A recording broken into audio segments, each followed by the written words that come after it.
사랑하는 성령님, 이곳에 오셔서 우리를 마음에 조명하여 깨우치시고 정말 우리 하나님 성령님과 더욱더 가까이하며 성령님과 함께 우리의 맡기신 이 사명들을 잘 헤쳐나가는 우리 모두가 될 수 있도록 축복하여 주옵소서. 이 시간에 우리 하나님 아버지 성령 우리의 마음에 조명해 주셔서 우리가 말씀을 배워나갈 때에 잘 깨달을 수 있도록 은총을 더하여 주시옵소서. 예수님 이름으로 기도드렸습니다. 아멘. 여러분 반갑습니다. 반갑습니다. 오랫동안 우리 이 광고를 했는데 여러분도 많이 기대하고 오신 줄로 믿습니다. 인터넷으로 지금 들으시는 분들도 아마 여러분 또 계시는 줄 알고 계십니다. 자, 오늘부터 이제 우리 성령님에 대해서 이제 알아갈 터인데, 여러분 우리 신학교다 이렇게 생각하시면 됩니다. 이가 작은 신학교다 이렇게 생각하시면 됩니다. 신학교에 가면 이제 배우는 과목들이 뭐 주경신학 이런 게 있습니다. 주경신학이라는 것은 신약학, 구약학, 성경 해석학 뭐 이럴 때 주경신학이다. 그리고 또 역사신학, 초대교회사, 또 중세교회사, 뭐 또 종교개혁사, 근세사, 현대사, 뭐 또 교리학 뭐 이런 것들을 역사의 신학이다 이렇게 배우고요. 그리고 또 실천신학이다. 그래서 예배, 또 뭐 설교라든지 또 뭐 목회, 또 선교, 전도 뭐 이런 것들을 배우는 것이 실천신학이다 그렇게 이야기합니다. 근데 이제 신학교에 가면 제일 중심적으로 배우는 것이 뭐냐 하면 조직신학이라는 겁니다. 시스테미컬 디올로지라 해가지고 이것을 가장 귀하게 아주 많은 시간에 배웁니다. 근데 장로교, 특별히 이제 개혁주의라 그러는 우리 장로교에는 조직 신학을 보면 뭐 7대 영역이라는 게 있어요. 뭐 신론, 기독론, 또 인간론, 또 구원론, 교회론, 그리고 요즘엔 종말론 그러는데 옛날에 내세론 그랬어요. 죽고 난 이후에. 근데 종말론이 더 막죠. 그리고 이제 기독교 윤리 이렇게 7대의 영역이다. 거기다가 이제 서론을 붙여서 뭐 성경, 정경론 뭐 이렇게 해서 8가지 분류해서 그렇게 가르치는데 이게 성령이라는 게 없어요. 근데 우리가 신약 시대는 성령이 주도하는 그런 시대인데 성령론이라는 게 그렇게 없어요. 그러니까 성령론은 무슨 교회론이라든지 이런데 뒤에 1시간 2시간 뒷자락에 붙어서 그렇게 있습니다. 그래서 신대원 3년을 꼬박 졸업한다 할지라도 성령론에 대해서 배우는 것은 겨우 뭐 한두 시간밖에 없어요. 그러면서도 그렇게 이야기한다고. 예수님 이후에 이 교회 시대는 성령이 주도하는 시대입니다. 이렇게 말하면서도 성령에 대해서는 거의 배우질 않아요. 이게 좀 모순이죠. 각자가 뭐 연구하라 뭐 이 말인지 몰라도 신학교에서도 이 성령론에 대해서 그렇게 많이 다루고 있지 않는 것입니다. 근데 이게 진짜 중요하거든요. 교회 시대에는 성령님이 주도하는 시대이기 때문에 우리가 성령님과 이렇게 교통할 줄도 알아야 되고 또 협업할 줄도 알아야 되고 그런 것들이 꼭 필요합니다. 그러려고 하면 신구약 성경 전체에 나오는 이 성령에 대해서 다 뽑아내서 정리정돈해서 이제 한 12강에서 16강 시간에 따라서 그 정도 우리 한번 공부해 보도록 하겠습니다. 자, 오늘은 목차하고 제1과에 대해서 보도록 하겠습니다. 우리가 이 성령론이라고 하면 특별히 뭐 새로운 것을 배운다 이렇게 하시는 것이 아니라 지금까지 다 배웠던 것들, 설교 때에 공부 때에 여기저기서 전부 다 배웠던 것들이 내 안에 지식층 안에 뒤죽박죽 섞여 있다 생각하시면 됩니다. 그래서 옷장 정리한다는 마음으로 양복은 양복대로, 웃도리는 웃도리, 바지는 바지, 와이셔츠 양말, 네이대로 착착착착 이렇게 넣는다 생각하면서 공부하시면 훨씬 좋을 것입니다. 그러다 되면 성령님에 대해서 우리가 확실하게 우리가 조직적으로 알 수가 있게 되는 것입니다. 자, 우리 목차 한번 보겠습니다. 4페이지입니다. 목차에 보면 제1과가 성령님과 함께 하심 그렇습니다. 예. 이거는 우리 이제 표에도 걸리고 그랬었던 것인데 왜 성령에 대해서 공부하느냐에 대한 그런 물음이다 이렇게 생각해도 괜찮습니다. 예. 자, 2과로 넘어가면서 성령님은 누구신가? 예. 그러니까 성령님은 그 인격이 있다는 것입니다. 그러면 성경에서 우리는 성령님은 인격체라는 것을 다 아는데 성경에서 인격체라고 말하는 그런 구절들을 일일이 다 뽑아내서 성령님은 인격체다. 이런 식으로 이제 집중해 공부해 나가도록 하겠습니다. 우리가 아는 사실도 성경을 찾아가면서 비춰보면서 그렇게 공부하면 훨씬 더 다져지거든요. 자, 3가로 가면 성령님의 명칭과 상징이 많습니다. 성령님을 여러 가지 어떤 명칭으로 부르고요. 상징도 여러 가지가 있습니다. 예. 근데 이제 상징들은 이것 하나의 그 메타포 비유들인데요. 다양한 비유들인데 이 성경에는 비유들을 많이 이야기를 하는 그 비유를 이야기하는 건 뭐냐 그러면 알기 쉽도록 풀이하는 것들입니다. 예. 그래서 알기 쉽도록 그만큼 우리 하나님께서는 우리 성령에 대해서 잘 이해하고 깨닫고 그랬으면 좋겠다 이런 말이죠. 그래서 여러 가지 비유를 들어서 성령에 대해서 이야기하는데 그 비유들을 통해서 성령님을 알아갈 겁니다.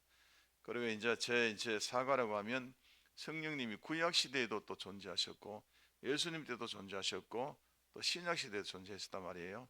그래서 4가 5가 6가는 구약 시대의 성령님은 어떻게 역사하셨고 그리고 5가에는 예수님 때에는 어떻게 역사하셨고 예수님은 성자 하나님이지만은 성령의 역사로 사역을 했거든요.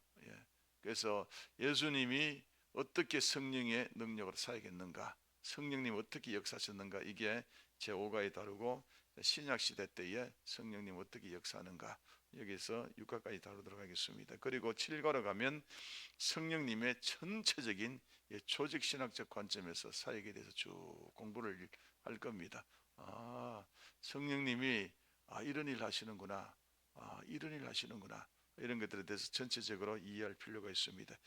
그리고 8가에 가면 이 개혁주의라든지 또 복음주의라든지 또 은사주의라든지 기타 등등 여러 교파별로 굉장히 논쟁이 되고 있는 것이 성령 세례가 무엇이냐, 성령 충만이 무엇인가, 뭐 이게 대해서 굉장히 논쟁이 많습니다. 그러다 보니까 파가 나누어지고 막 그러는데 사실 이 모든 것들이 다 정리정돈이 안 돼서 그런 것들입니다. 그래서 이 논쟁에 대한 이 성령 세례와 성령 충만에 대한 확실한 정의를 내리고 우리가 어떻게 해야 되겠느냐에 대해서 다루는 것이 제8가입니다. 그리고 9가에는 성령은 은사를 주십니다. 그래서 성령 은사에 대해서 우리가 지금까지 제가 은사에 대해서 이야기 많이 했는데 그 은사가 이 성경에 보면 세 군데서 나와요. 고린도 전서 12장 나오고 로마서 12장 나오고 에베소 4장 이렇게 세 군데 나오는데 제가 그동안 했던 신령한 영적인 은사 이 부분에 대해서 이야기를 많이 드렸는데 그 외에 직임이라든지 직분에 대한 은사들도 많습니다. 그에 대한 것들 또 그 외에 또 다른 은사들이 또 있습니다. 그래서 포괄적으로 은사에 대해서 나누도록 하겠습니다. 제 10과에 가면 성령의 열매입니다. 성령의 갈라디아서에 나오는 성령의 열매에 대해서 우리가 좀 더 원어를 분석하면서 공부할 거고요. 11과에는 성령님과 교회는 어떤 관계이고 또 성령님께서 교회를 어떻게 이끌어갈 것인가에 대해서 쭉 살펴보는 것들이 전체적인 내용들입니다. 이거 쭉 공부하면서 뭐 다른 것들을 신학적인 모든 것들에 대해서 다 이렇게 다루게 될 수도 있습니다. 그래서 성령에 대해서 확실하게 알아가고 그리고 또 그 성령님과 함께 그 주위에 있는 이런 신학적인 주제들도 다 이래 다뤄 나가도록 그렇게 하도록 하겠습니다. 자, 오늘은 이제 성령님과 함께 하심이라는 그런 주제인데요. 이게 참 좋은 이게 제목이에요. 여러분 만약에 주식으로 해서 구라치는 게 아니고 오늘 이 강의 들으시면 여러분 지금 당장 100만 원을 가진 사람은 1억이 됩니다. 진짜로 그렇게 되는 일들이 막 벌어진다 그러면 진짜 거기에 안 가는 사람이 없을 거예요. 그렇죠? 예. 부동산도 마찬가지입니다. 예. 여러분 그 도널드 트럼프라는 사람이 있잖아요. 예, 미국 그 대통령. 이 사람이 부동산 업자예요. 예, 부동산 업자인데 하여튼 간에 머리도 좋으시고, 예, 하여튼 곤모술수입니다. 아주 좋습니다. 예. 예, 부동산들을 어떻게 해서 그렇게 성공하게 됐나 그러면 자기가 원하는 부동산이 딱 이래 있으면 저 건물을 사야 되겠다, 저 땅을 사야 되겠다. 예. 그러면 그 땅을 주인한테 가서 파시오 그러면 안 팔거든요. 그러면 작전을 세웁니다. 그 건물이나 땅 주위에 동서남북에 좀 어슬렁어슬렁하는 그런 친구들을 몇 명 고용해 가지고 막 사고가 나게 하고 막 저기 그 지역이 이상한 지역이다고 뭐 그렇게 소문을 막 내기 시작합니다. 예. 예. 그러면 이제 사람들이 그쪽으로 잘 가지도 않죠. 예. 예. 그래서 장기전으로 그래 쭉 하다가 나중에 그 건물 주인이나 땅 주인이 아이고 딴 데 가서 뭐 해야 되겠다 싶을 때에 그때 딱 사버리고 그 어슬렁거리는 애들 다 철수시키고 그렇게 해서 부동산 뭐 투자하고 완전히 근무술수 완전 대장이죠. 예. 근데 이분이 한 번은 세미나를 열게 되었습니다. 예. 부동산으로 대박 터뜨리는 바 이게 열었는데 입장료 100만 원 우리나라로 뭐 만불입니까? 예. 천불입니까? 천불. 예. 그러면 입장료 100만 원이라 그러면 굉장히 큰 돈이잖아요. 근데 수많은 사람들이 그 몰려왔대. 예. 예. 그래서 뭐 이런저런 뭐 이야기 쭉 하다가 제일 마지막에 그랬답니다. 예. 말씀을 마무리하겠습니다. 부동산 해서 돈 버는 방법은 쌀 때 사고 비쌀 때 팔면 되는 것입니다. 이 한마디 했더니 거기에 모인 사람들이 전부 다 일어나 기립박수를 쳤다잖아요. 맞다고. 예. 그러니까 100만 원 입장료 내고 들어온 틀은 그 말이 바로 이 말이에요. 부동산 부자 되는 방법. 쌀 때 사고 비쌀 때 팔아라. 이거는 초등학생도 다 할 줄 아는 건데. 근데 그 있는 사람들한테는 전부 다 그게 은혜가 되었다. 그래서 기립박수를 받았다는 그런 이야기가 일화가 있습니다. 그만큼 이게 그 도널드 트럼프의 그런 그 스피리츠가 전달되니까 마음에 공감 얻어서 감동 얻었다는 그런 이야기 아니겠어요? 예. 근데 이제 이 성령님이라 그러면 성령님은 진짜로 신약 시대 때에 우리와 함께 하시고 또 우리 평생 죽을 때까지 함께 하시고 죽고 난 이후도 그러고 우리와 함께 일하시는 분이기 때문에 이거는 뭐 진짜 스피리추한 것이죠. 예. 정말 영적인 것들이거든요. 예. 예. 그래서 성령님과 함께하는 것은 도널드 트럼프의 그 부동산 부자 되는 것보다도 더 강력한 것입니다. 예. 그래서 우리가 잘 몰라서 그렇죠. 예. 깨닫지 못해서 그렇죠. 자, 이제 성령에 대해서 쭉 이렇게 알아가고 그런 말미암아 우리의 삶 가운데 마음껏 여러분 활용하시기를 예수님 이름으로 축원합니다. 성령님은 꼭 뭐 구원하고 우리에게 뭐 힘 주시고 또 뭐 전도하고 이런 데만 역사하시는 분이 아니시거든요. 이분은 우리의 모든 삶 가운데 다 역사하시는 분이거든요. 그러니까 사업하시는 분들은 성령님과 같이 동업해야 되고요. 예. 또 목회하는 사람은 성령님과 같이 목회해야 되고요. 예. 가정에서도 성령님과 함께 해야 되고요. 예. 그런 것들이거든요. 그래서 우리 삶에 마음껏 활용하는 그런 계기가 되면 좋겠다 싶습니다. 자, 우리 제1과 성령님과 함께 하심 가보겠습니다. 자, 성령님과 함께 하심이 이게 코이노니아다 이래 보시면 됩니다. 우리 흔히 말하는 코이노니아다. 예. 코이노니아다라 그러면 이게 친교하다, 뭐 사귀다, 뭐 이렇게 이제 이야기를 많이 하시거든요. 예. 자, 우리가 예수를 믿으면 예수님이 어떻게 돼요? 우리 안에 들어오시죠. 예, 우리의 영혼의 가장 중심에 이게 거하시는 것입니다. 그렇죠? 예. 그래서 우리가 예수 믿으면 성령님과 우리는 일체가 되는 거예요. 일체. 예.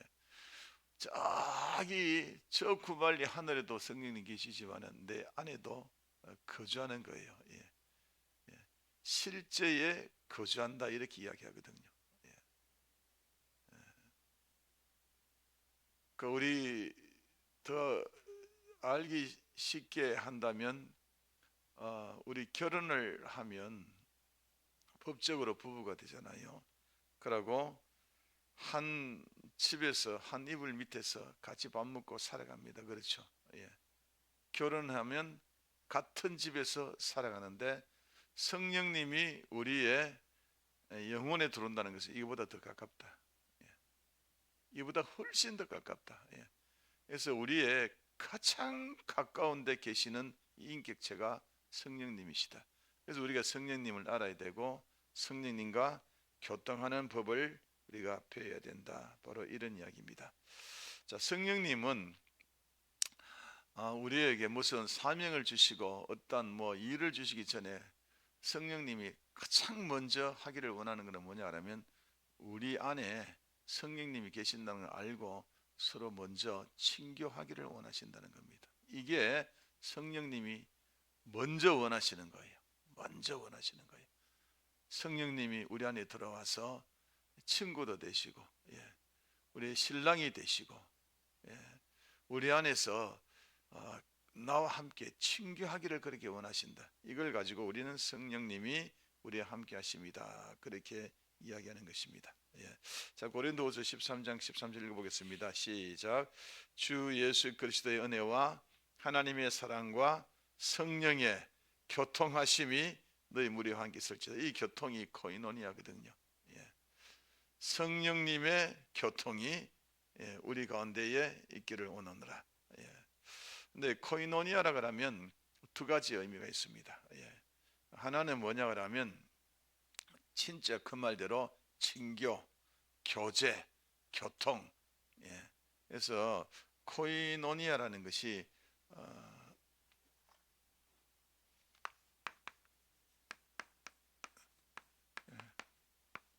진짜 친교. 예. 예. 그러니까 이제 친교라 그러면 우리 보통 두 가지 차원이 있어요. 하나는 뭐냐 하면 하나님과 우리 사이의 친교. 예. 이게 그 두 번째는 성도와 성도 사이의 친교. 예. 이렇게 있습니다. 하나님과 우리 사이의 친교가 1번이고 두 번째에 성도와 성도 사이의 친교다. 예. 예. 그 하나님과 우리 사이의 이 친교는 어떤 식으로 이루어지나 그러면 예배를 통해서 이루어집니다. 예. 그래서 하나님 예배하고 찬양하고 기도하고 또 말씀 가운데 이게 교통이 일어나는 것이죠. 예, 그래서 우리는 예배를 소중히 여깁니다. 근데 그보다도 우리가 노론자 하는 것은 뭐냐 하면 성도와 성도 간의 이 교통, 친교도 중요하다. 자, 2장 42절 사도행전입니다. 시작. 그들이 사도의 가르침을 받아 서로 교제하다. 이게 친교, 이 코이노니아입니다. 떡을 떼고 오로지 기도하기를 힘쓰니라. 자, 갈라디아서 2장 9절 시작. 또 기둥같이 여기는 야고보와 게바와 요한도 내게 주신 은혜를 알므로 나와 바나바에게 친교의 악수를 했다. 그러니까 이 베드로와 야고보와 요한 수제자들 그룹이잖아요.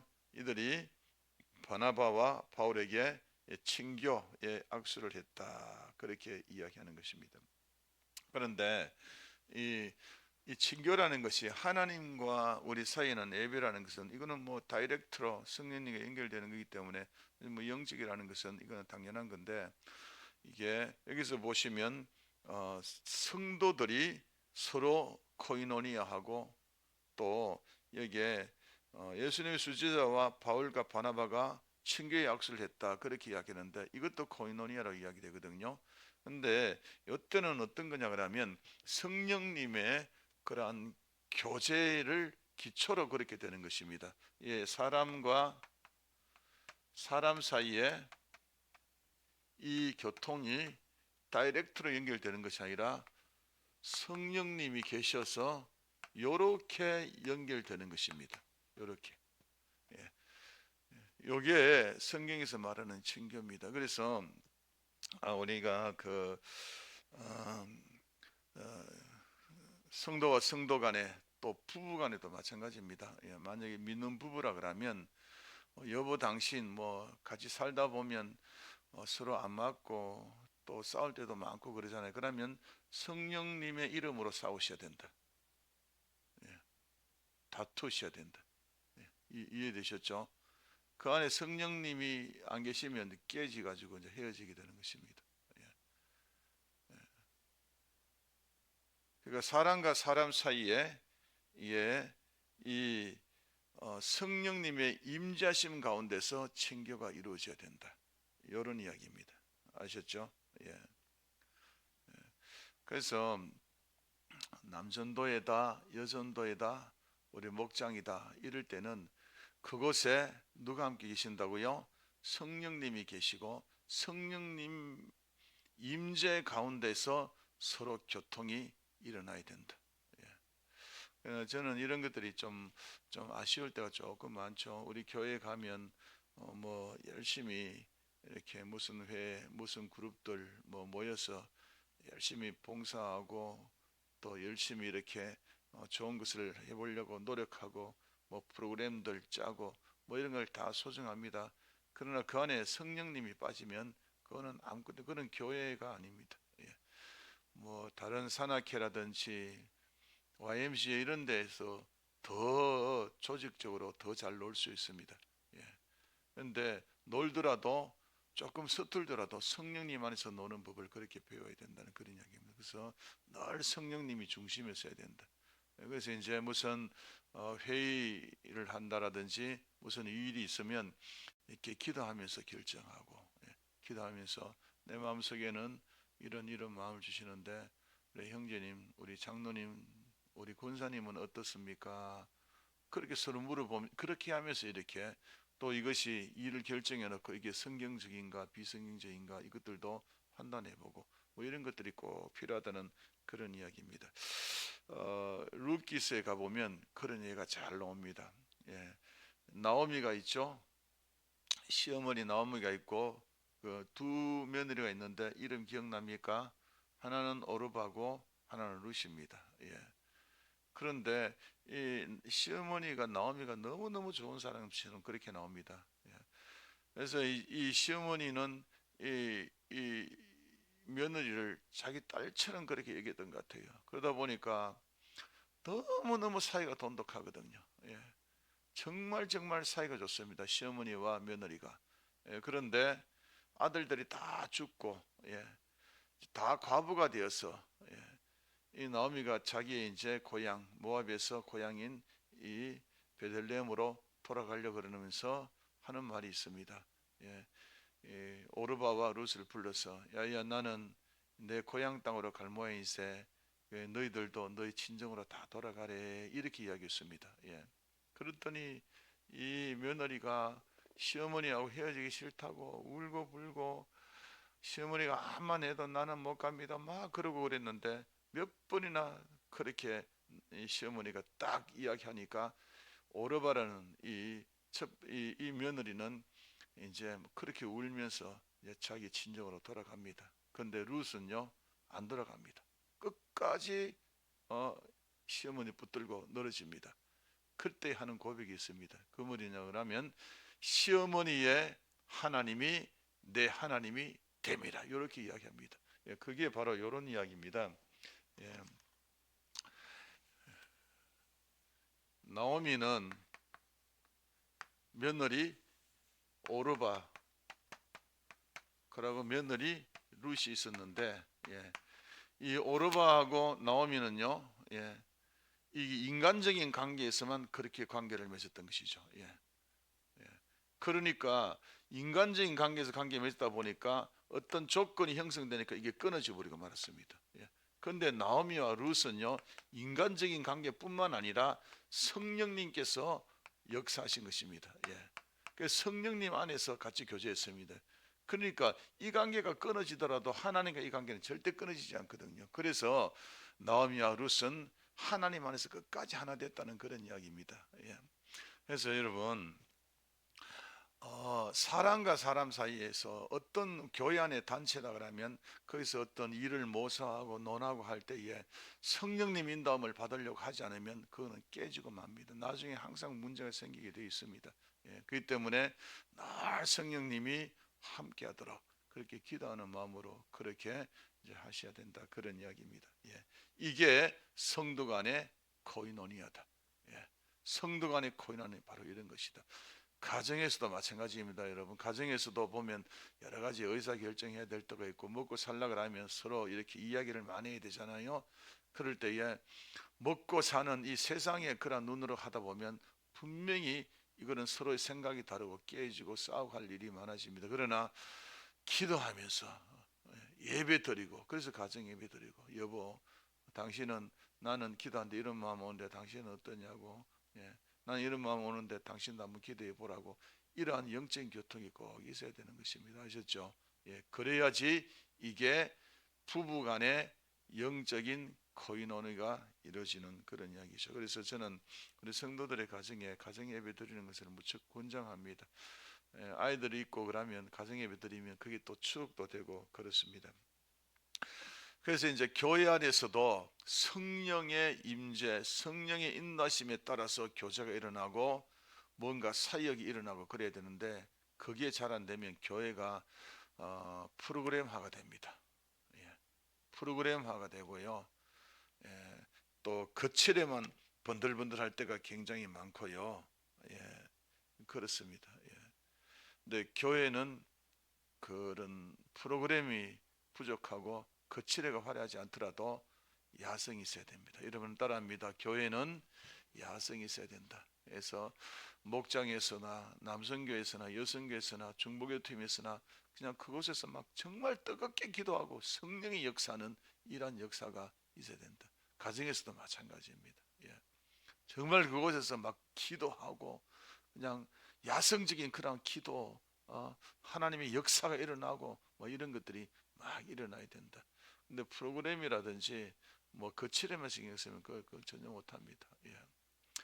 그러고 큰 교회, 작은 교회 그 필요 없습니다. 큰 교회는 굉장히 조직이 잘 돼 있잖아요. 조직이 잘 돼 있고 뭐 일 하나 하더라도 굉장히 어떤 프로그램이 잘 돼 있는데, 그 프로그램 잘 돼 있고 그냥 조직적으로 일하면 그거 별로 저기 남는 거 없습니다. 뭐 일 하나 하더라도 프로그램이 별로 없더라도 정말 뜨겁게 기도하고 야성적으로 했는 그 조직, 비록 작더라도 거기가 여러분 하나님 임재하는 것인 줄 믿습니다. 아멘. 이게 바로 성령의 이런 이 교제, 성령 안에서 코인연이해야 한다. 여러분 따라합니다. 성령님의 인도하심으로 서로 소통돼야 된다는 그 이야기입니다. 가정에서도요 그런 것들 꼭 한번 해보세요. 그런 것들은 저희들은 그렇게 합니다. 저도 매일 가정 예배 드리거든요. 목회자 뭐 집인데 뭐 무슨 가정 예배 드리냐고, 자녀들 다 출가 다 하고 그랬는데도 그래도 계속 가정 예배, 조금 전에 가정 예배 드리고 왔어요. 오늘은 수요 예배이기 때문에 또 늦게 끝나면 예배 드릴 수 없어서 일찍 또 가정 예배 둘이서 드리고 그렇게 돌아오고 그러거든요. 가정 예배 드리면서 이제 기도하다가 어떤 마음의 감동들이 오면 꼭 이야기합니다. 여보, 뭐 이런 것들 하나님 마음에 주신다 그러고, 또 하나님이 이런 말씀 주신다 그러고, 그러면 거기에 대해서 또 같이 기도하고, 야면 좋겠노 하고, 이런 식으로 우리 합니다. 우리 성도들도 그렇게 하기를 예수님 이름으로 축원합니다. 그런데 이제 성령의 인도하심으로 이렇게 교제가, 교통, 이걸 코이노니아라 그러는데, 이게 일어나면 먼저 빠지는 게 있는데, 그게 바로 내 자신의 나라는 게 그게 빠지게 됩니다. 이게 나라는 게 내 생각은 이게 빠지게 됩니다. 내 생각은 그러면 이거는 성령님 안에서 코이노니아가 안 됐다는 이야기입니다. 그건 자기 주장이잖아요.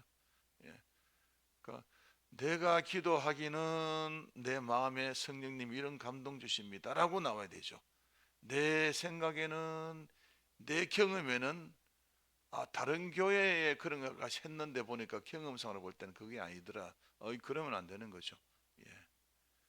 성령님께서 이런 마음에 감동 주시고 이렇게 하라는 마음을 주셨다. 예. 근데 더 확실하면 성령님이 내게 이런 말씀을 주셨다. 확신 주셨다. 뭐 이렇게도 할 수가 있겠죠. 예. 그래서 이것이 자꾸 이게 훈련돼야 된다. 성령님이 이거를 원하시는 것입니다. 우리와 안에서 교통하는 게, 교통하려고 하면 자꾸 물어봐야 되죠. 뭐든지 물어봐야 되죠. 예. 뭐든지 성경 읽다가도 잘 모르겠어. 그러면 이 성령 이거 이 말씀 무슨 말이죠? 그러고 또 읽어, 또 물어보고, 이해가 안 되면 물어보고, 깨닫게 해달라고 해보고, 그리고 다른 쉬운 성경도 찾아보고, 그래도 모르면 성령님 이 말씀을 대해서 깨닫게 해달라고.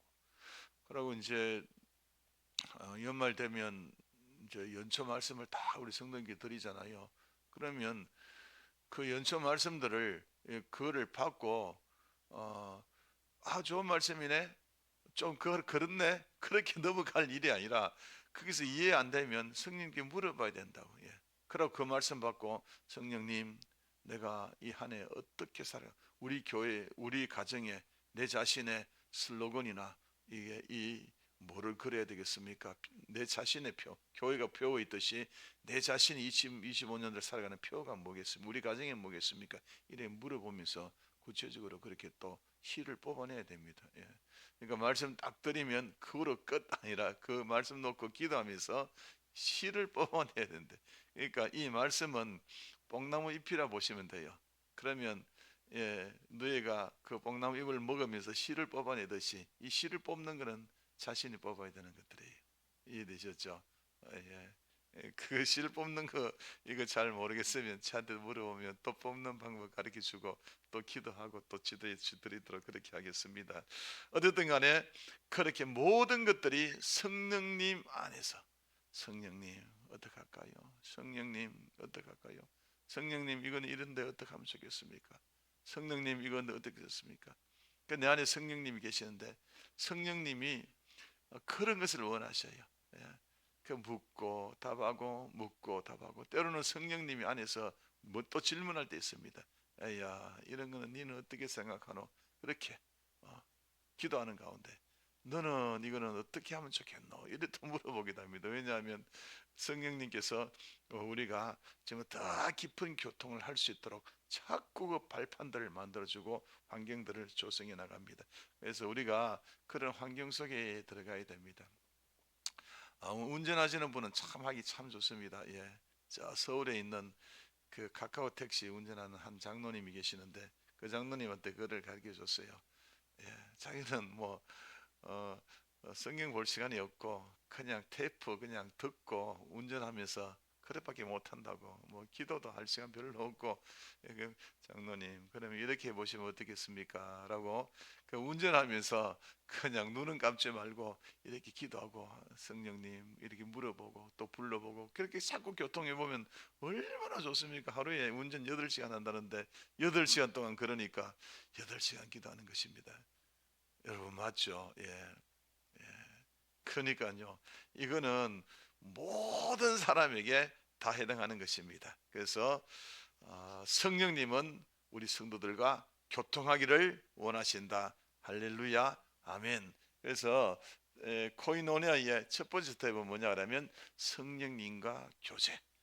뭐든지 간에 내 생각이 아니라 성령님은 어떨까, 이렇게 이 질문부터 던지면서 하는 우리 여러분 다 되시기를 축원합니다. 자, 이게 되고 난 이후에 드디어 뭐가 되냐 그러면 협업이 되는 겁니다. 협업, 그리고 동업이라 그러기도 하고. 우리 지난해에 현수막 걸었던 것입니다. 그러고 난 이후에 협업이 되는 것입니다. 그냥 뭐 서로 개인적으로 잘 알아가지 못하고 동업하는 그런 그룹들도 많습니다. 저 사람이 뭐가 뭔지도 모르고 뭐 그러는데, 근데 저분이 뭐 신실한지 안 신실한지 잘 모르고 그냥 동업한다는 것은 뭐일 잘하고 돈 많이 벌려고 하는 거잖아요. 그러다가 나중에는 막 쪼개져 돈 다 떼이고 말이야 원망하고 이런 일들이 얼마나 많습니까, 그죠? 그래서 먼저 그 사람을 잘 알 필요가 있고요. 신실한 사람하고 동업해야 되잖아요. 성령님 얼마나 신실해요. 그러니까 성령님과 동업하는 법을 배워 나가야 되는 것입니다. 예, 다 같이 한번 누가복음 5장 17 한번 보겠습니다. 자, 시작. 세베대의 아들로서 시몬의 동업자인 야고보와 요한도 놀랐습니다. 자, 이 보면 동업자라 그러죠. 예, 베드로와 야고보와 요한이 동업자들이라 그러잖아요. 무슨 동업자겠어요? 고기 잡는 동업자들이었었어요. 자, 이 얘기 예수님께서 이야기합니다. 시작. 예수께서 시몬이 이르시되 무서 말라 이제 후로는 네가 사람을 취하리라. 그러니까 사람을 취하는, 사람 낚는 이 일에 동업하자 이 말이에요. 그렇죠? 예. 그러니까 성령님은 우리와 사람 낚는 일에 동업하기를 원하신다. 예. 전도하는데 동업하기를 원하신다. 예. 그 동업은 같은 일을 한 목적을 이루는 게 동업이잖아요. 그렇죠? 예. 자, 고린도전서 10장 16절 봅니다. 자, 시작. 우리가 축복하는 바 축복의 자는 그리스도의 피에 참여함이니 아니 우리가 떼는 떡은 그리스도의 몸에 참여함이 아니냐. 예. 그러니까 우리가 성찬을 하고 뭐 이런 것들, 뭐 성찬은 우리가 예수를 믿음으로 주님과 우리와 함께 한다는 것을, 이것을 우리 기념하는 거잖아요. 그렇죠? 예, 이거를 참여한다 그렇게 이야기하거든요. 이 참여가 바로 코이노니아예요. 연합함이라는 거죠. 연합함. 예. 그래 빌립보서 3장 17절을 보시면 시작. 내가 그리스도와 그 부활의 권능과 그 고난의 참여함을 알고자 죽으시는 이 참여가 코이노니아거든요. 예. 그러니까 참여는요 연합을 이야기하는 거예요. 뭐의 연합이냐? 예수님의 십자가의 죽으심과 부활과, 그러고 어디까지? 예수님이 하늘로 올라가셨잖아요. 성천하셨잖아요. 성천하셔서 하늘에 있는 그 자리까지 같이 연합합니다. 함께합니다. 이게 여러분 이게 코이노니아다 그런 이야기입니다. 한번 에베소서 한번 다 가볼까요? 에베소서 2장, 여기 교재는 없는데요. 에베소서 2장 가보시면 여기에 연합, 참여, 연합에 대한 이 코이노니아가 여기에 또렷하게 나옵니다. 에베소서 2장 5절에 가면 읽어볼까요? 311쪽입니다. 시작. 허물로 죽은 우리를 그리스도와 뭐라고요? 함께 살리셨다. 6절 시작. 또 함께 일으키셨다. 또 함께 하늘에 앉히셨다. 그렇잖아요. 그래서 우리가 예수 믿는다는 것은 이미 십자가의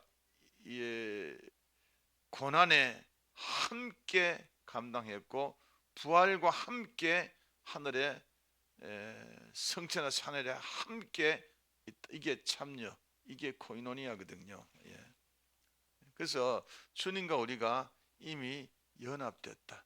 뭐로 연합됐나? 같은 일을 하는 거로 연합됐다 이런 이야기입니다. 그래서 코이노니아라고 하면 크게 이 두 가지, 친교, 이 친교는 뭐 대부분 다 압니다.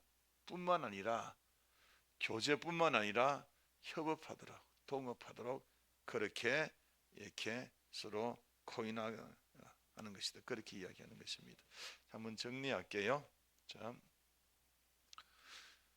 성령님은 우리와 함께 코이노니아를 하기를 원하십니다. 이렇게 우리와 함께 하기를 원하십니다. 자, 첫 번째는 먼저 원하는 것은 주님과 우리가 친교하기를 원하신다.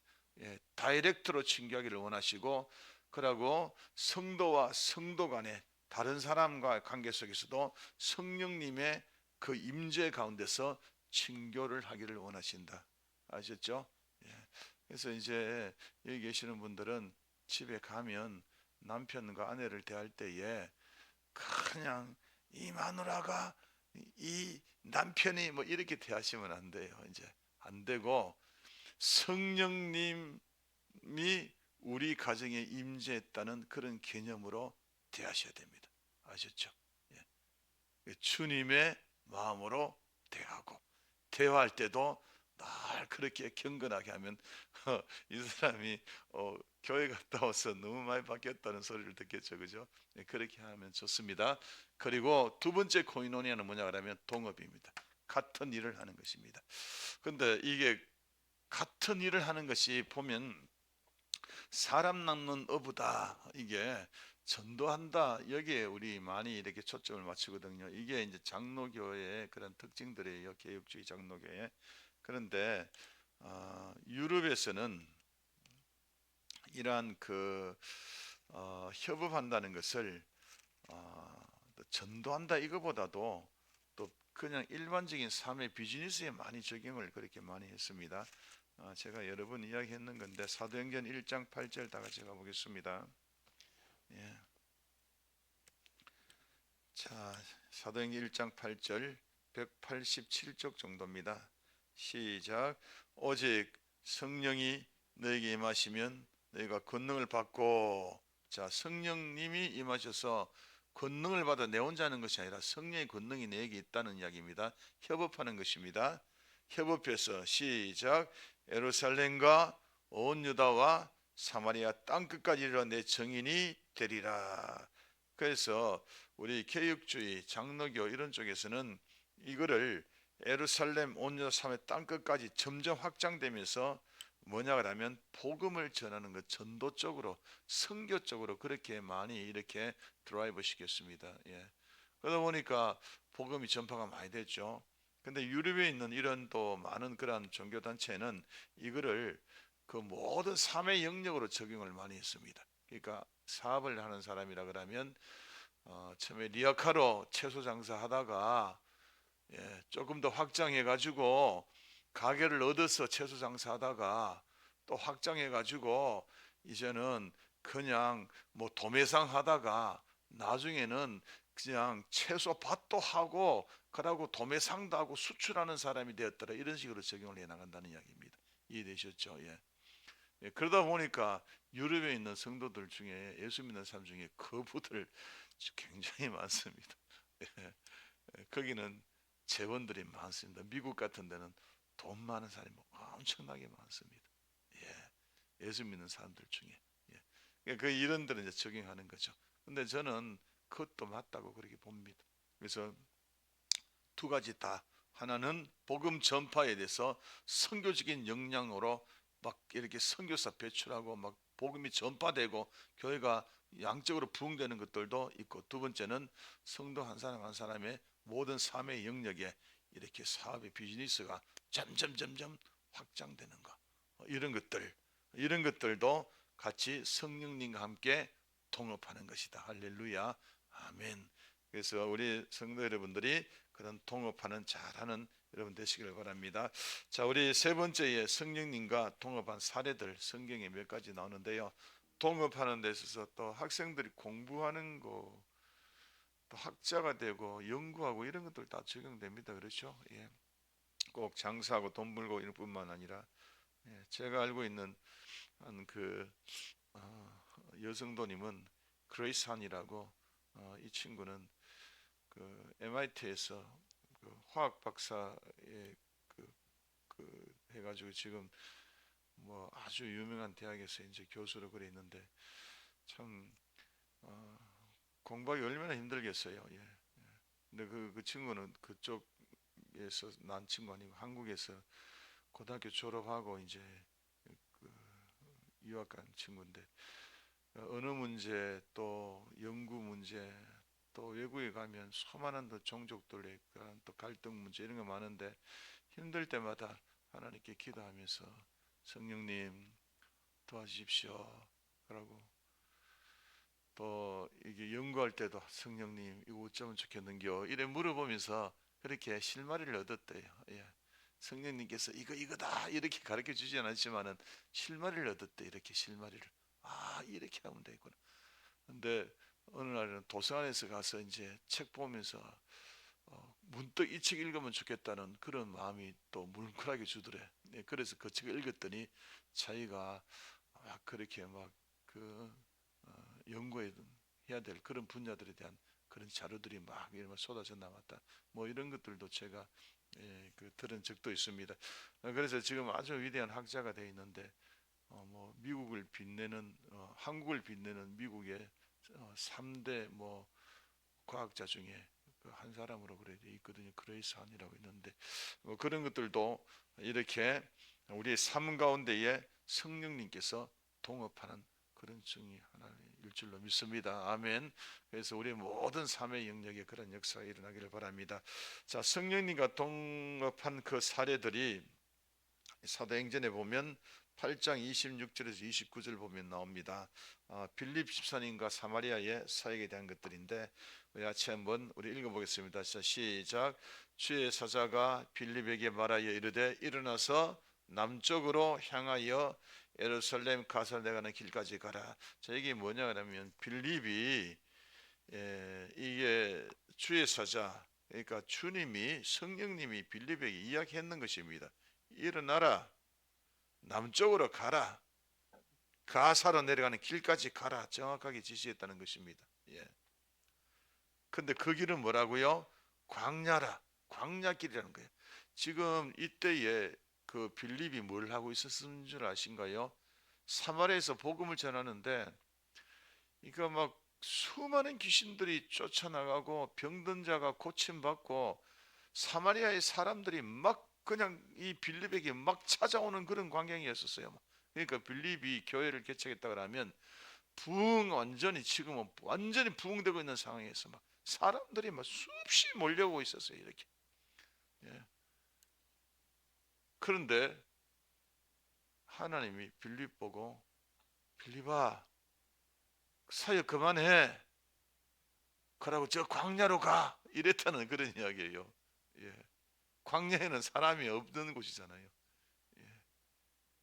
이 이디오피아 내시 한 사람 만나려고 그랬다는 그런 이야기예요. 예.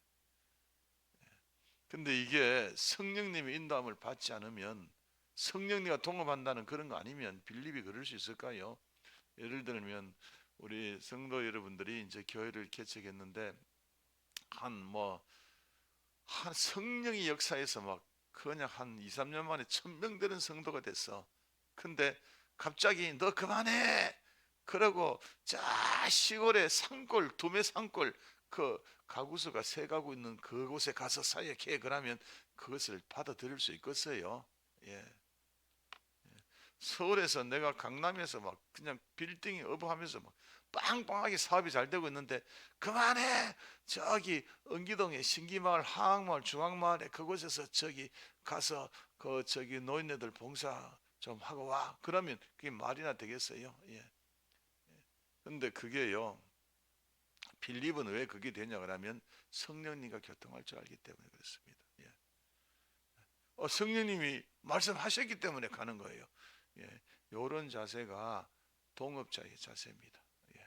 내가 지금 뭐 이렇게 잘하고 있는데, 그러니까 뭐 사마리아에서 이런 역사가 불같은 역사가 일어났는데 뭐 또 뭐 광야로 가라고요? 예. 뜬금없이, 예. 왜 말도 없어요. 그냥 가라 그랬어요. 예. 그리고 마지막에 보세요. 빌립이 성령이 빌립들을 이르되 이 수레로 가까이 나가라. 예. 그러니까 빌립에게 성령님이 이래라 저래라 라고 그렇게 하잖아요. 예. 그런데 이 빌립이 우째서 그래요? 나 그래 못하겠는데요. 그러면 동업이 안 되죠. 예. 그 코이노니아가 깨진다는 이야기죠. 해라 그랬는데 안 하면 안 되잖아요. 그래서 먼저 주님과 교제가 먼저 필요해요. 주님께서 나에게 이렇게 말씀하시는 거 확실하게 잡는 것이 이게 필요하다. 그러고 말씀이다. 그러면 무조건 해야 돼. 해야 돼 그냥. 그런 것도 우리 중보기도팀에 많이 할 거예요. 이제 1년에 52주 뭐 매주 월요일 날 중보기도 하는데 그날 요즘에 막 눈이 오고 막 길도 미끄럽고 춥고 우리 한 2주 쉬자 그런데 성령님께서 막 감동을 막 주셨죠. 지금 쉴 때냐 막 그랬죠. 그죠? 그랬더니 아멘 하고요. 그 추운 막 눈 내리는 그런 데 와서도 이번 주 지난주 중보기도 다 하더라고. 그래서 제가 딱 보니까 그런 것 같아. 감동받은 것 같아. 기도실 때냐 이렇게. 예. 그러니까 이제 이게 협업이 되는 거죠. 예. 그래도 보이소 이거 뭐 지금 뭐 날씨가 장난이 교회 오늘 언덕길에 차 미끄러지면 하나님 책임질란겨 뭐 이런 식으로 따지면 협업이 안 되는 것입니다. 그래서 협업할 때는 이래라 저래라 하나님은 말씀하시고 사람은 실행하는 겁니다. 이해되셨죠? 예. 사람은 행동대원이고 하나님은 지시하는 것이고 지휘관이고 사람은 이게 행동대원이에요. 이렇게 협업되는 것입니다. 예. 사도행전 13장에도 보면 안디옥 교회 나옵니다. 자, 한번 읽어봅니다. 시작. 안디옥 교회에 선지자들과 교사들이 있으니 곧 바나바와 니게르, 시몬, 구리네 사람, 루기오, 분봉아, 헤롯의 저동생 미니안과 및 사울이라. 이곳에서 이 안디옥 교회에서 바나바와 사울은 교사로서 잘 섬기고 안디옥 교회 또 목회자로서 잘 섬기고 있어요. 안디옥 교회가 막 진짜 광택 윤이 나게 막 부흥하고 있었어요. 예루살렘 교회는 너무 무너지고 이제 소망이 안디옥 교회밖에 없잖아요. 여기서 막 일어나고 있었어요. 예. 그런데 뭐래요? 주를 성인 금실 성령이 이르시되 불러시키는 일을 위하여 꼭 줄을 것이 불러시키는 일을 위하여 바나바와 사울을 따로 세우라 하고 안수하고 그냥 선교사로 보낸 거예요. 예.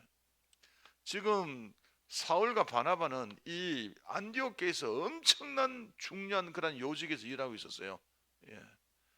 어쩌면 바나바와 바울이 빠져버리면 안디옥 교회가 위태로울 수도 있는 그런 상황이 될지도 몰라요. 예. 그런데도 성령님이 따로 세우라, 불러시키는 일이 있다, 선교하는 일이 있다. 그랬더니 어떻게 했다고요? 예. 그 자리에서 순종해 버리잖아요. 예. 그러니까 협업이 되는 거죠. 예. 아유, 저기 성령님, 성령님 말씀 이해는 되지만은요. 지금 이 사울과 바나바 보세요. 이 사람이 지금 하고 있는 교회 포지션이 지금 반주도 하고 있고 뭐 설교도 하고 있고 뭐 교사 뭐 대장이고 뭐 온갖 뭐 담임 목사 그런데 이 사람 빠져버리면 뭐 교회가 어떻게 되겠어요? 이렇게 분명히 그 의문점도 있었을 거예요. 예. 그렇지만은 성령님이 말씀하시기 때문에 불러 시키는 일을 위해서 그대로 결단하는 거죠. 이게 바로 협업입니다. 예. 이거로 말미암아 세계 선교가 일어나 버렸잖아요. 이런 일들이 저에게도 한번 크게 있어서 기억나는 것이 뭐냐면 제가 30대에 그 광주중앙교회라고 전라남도 광주중앙교회 그 80년 된 그 당시 요즘에는 120년 정도 되겠죠. 거기에서는 완전히 뭐 개혁 보수 그 저게 뭐 성령의 성자도 뭐 방언하면 막 방언 못하도록 그냥 하고 막 새벽에 오면 기도도 막 조용하게 하는 그런 방언하면 큰일 나는 그런 교회였었어요. 그곳에 제가 하여튼 간에 어떻게 그 들어가 가지고 성령 역사 일어나는데 막 대학부 학생들이 막 집단적으로 막 뭐 수백 명이 막 그냥 막 방언하고 막 성령이 막 꺼내러 막 사내가 기도하고 막 그걸 주체를 못해서 막 광주의 그 금남로 뭐 대로에 가서 막 찬양 집회하면서 거기서 그 막 복음을 전하고 그 추운 겨울날에 그랬던 있었어요. 예. 완전 광주가 완전히 뭐 불타는 것처럼 그렇게 그런 적이 있었어요. 근데 성령님이 그렇게 막 사역이 일어나는데 저보고 너 이제 사표 내고 카나다 가라 그러더라고요. 예. 그래서 이제 제가 그랬었어요. 성령님 지금 일어나고 있잖아요. 근데 그대로 그때 말 그대로 하면 광주가 불바다 되고 있습니다. 내가 그랬거든요. 그랬더니 사모님이 뭐 불바다 되든 말든지 간에 목사님은 당신은 성령님과 통합하는 사람이기 때문에 가라 하면 가야 돼. 그래가지고 제가 거기서 사역이 중단됐는데 뭐 그 뒤로는 어떻게 된지를 뭐 드문드문 소식 들었는데 잘 확실히는 잘 몰라요. 어쨌든 간에 성령님께서 그런 통합. 그러면 제가 캐나다로 가서 또 새로운 그 사역도 일어나지 않았죠. 예. 그러니까 우리는 늘 통업자의 자세를 가져야 돼요. 하라 하면 해야 되는 것이 뭐 이유를 달고 뭐 어쩌고 저쩌고 뭐 그러면 안 되는 거예요. 아무리 합리적인 이유 없는 게 하라 하면 해야 되는 거예요. 이게 동업자의 자세다. 그래서 동업은 어떻게 하냐고 하면 성령님은 지시하시고 말씀 주시고 사람의 행동으로 옮기는 게 이래야지 되는 것입니다. 이거는 복음, 선교 사역, 교회 사역 뿐만 아니라 우리 사업, 또 우리의 연구, 공부 모든 면에 자녀 기르는 것까지 가정에 다 해당되는 것들입니다. 예, 할렐루야, 아멘. 자, 그런데 여기서 우리가 꼭 기억할 게 있는 것이 뭐냐 하면 바울과 바나바가요. 바울과 바나바는 어디서 파송받았냐 이게 문제입니다. 예, 예. 자, 다시 한번 우리 사도행전 13장 1절에서 4절 중에 그 밑에 보십시다. 주를 섬겨 시작. 주를 섬겨 금식할 때에 성령이 이르시되 내가 불러 시키는 일을 위하여 바나바와 사울을 따로 세우라 그랬죠. 예. 자, 그러면 누가 파송하는 거예요? 예, 크게 하면 따라합니다. 성령님이 파송하셨다는 거죠. 예. 그런데 우리는 뭐 선교사 파송할 때 보면 뭐라 그래요? 무슨 선교회에서 파송했다. 뭐 우리 교회에서 파송했다. 뭐 이런 식으로 이야기를 많이 하는데 그거 잘못된 것이잖아요, 그죠? 예. 여기는 안디옥 교회에서 파송했다는 말이 안 나오잖아요. 예. 이런 말이 안 나와요. 누가 파송했다고? 성령님이 파송한 거예요. 그래서 이게 파송의 주체는 뭐냐 하면 성령님이에요. 어느 교파, 성교단체, 교회에서 한 것이 아니다 말이에요. 예. 그래서 우리는 이 어느 교회 또 뭐 네 교회 내 교회 뭐 어느 선교의 단체에 다르고 이걸 다 떠나서 우리는 성령님이 시키는 대로 우리 무조건 해야 돼. 예. 성령님이 시키는 대로 성령님이 말씀하시면 우리는 그대로 이게 실행만 하는 사람이에요. 우리는 다른 거 하는 사람이 아니야. 다른 계산하는 사람이 아니야. 뭐가 뭐 이유되고 말이지. 뭐 어쩌고 저쩌고. 어제 그 밤에 어떤 우리 그 목사님 한 분이 저한테 이렇게 카톡이 왔더라고요. 예. 카톡이 왔는데 목사님 고민이 하나 있어서 제가 묻습니다. 그런 고민이 뭐냐 하는 게 아주 다른 교회에 다니는데 큰 교회에 다니는 한 집사님이신데 그분이 지금 문제가 생겼다는 거예요. 조울증이래, 조울증. 뭐 그래서 막 굉장히 좀 심하고 위험하다는 거죠. 예. 그런데 어쩌다 보니까 자기가 이분을 만나게 됐고 대화할 수 있는 그런 이게 장소가 마련됐고 가까이 할 수 있는 그런 그게 됐는데 갑자기 그분이 그렇게 짠하게 여겨져서 돕고 싶으면 좋겠다는 그런 마음이 들었다는 거예요. 이 사람이. 예. 그래서 저보고 왔더라고요. 자기한테 이런 마음이 왔는데 그분은 다른 큰 교회 다니는데 이거 어떻게 하면 좋지요? 이렇게 질문하더라고요. 예. 그래서 제가 물어봤습니다. 그 교회에서는 그를 그러면 어떻게 하고 있습니까? 그러니까 아무렇지도 않게 놔두고 있대. 그냥 아무런 조치를 취하고 있지 않대. 예. 가만히 놔두고 있대. 예. 그러면 목사님 그 사람은 어떻게 될 것 같습니까? 그러니까 점점 힘들어지고 어려울 것 같더래. 예. 그래서 그러면 목사님 한 생명을 살리는 것이 아닙니까? 한 생명을 살리는 건데 크게 네 교회, 저 사람 교회, 저 사람 성도, 뭐 이 사람 성도, 우리 성도 맞다 아니다. 뭐 그런 걸 따져가면서 그러면 어떻게 그 사람 그러다가 나중에는 조울증 거시기 해가지고 잘못되면 어찌 가르치랍니까? 예, 그런 거 따지지 말고 목사님 성도라고 생각하고 목사님 사촌 동생이라고 생각하고 그를 위해서 그렇게 기도하면서 그렇게 섬기시면 좋겠습니다. 제가 이렇게 이야기했거든요. 이게 한국 교회의 이러한 어떤 이게 어떤 이상한 문화들이에요. 예. 여러분 이게 보시면 바나바와 바울은 안디옥 교회에서 파송받은 선교사로 절대 안 나오고 성령님께서 파송하신 그러한 선교사라고 나옵니다. 이게 협업이라는 것입니다.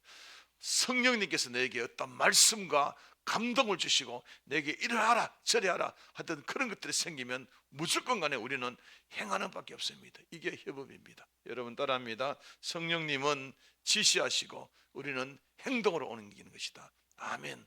이게 협업입니다. 정리하겠습니다. 오늘은 성령님과 함께하는 코이노니아에 대해서 쭉 살펴봤는데요. 이 코이노니아는 결국에는 최종 타겟은 협업입니다. 동업하기 위해서 성령님 우리에게 지시하고 우리는 행동으로 옮겨야 되는데, 그러려고 하면 신뢰가 있어야 되고 성령님 보이지 않기 때문에 성령님이 내게 말씀하시는 방식도 내가 알아야 됩니다. 그러기 위해서 먼저 성령님과 친교를 해나가야 되고 개인적으로 그리고 우리의 삶 가운데 성령님이 함께 하셔서 우리가 성령님과 인도함을 받는 우리 모두가 되어야 된다. 요게 여러분 성령님이 우리에게 원하시는 것입니다. 여러분 따라합니다. 성령님은 우리와 친교하기를 원하신다. 자, 성령님은 우리와 동업하기를 원하신다. 할렐루야. 우리 찬양하고 기도하고 마치겠습니다.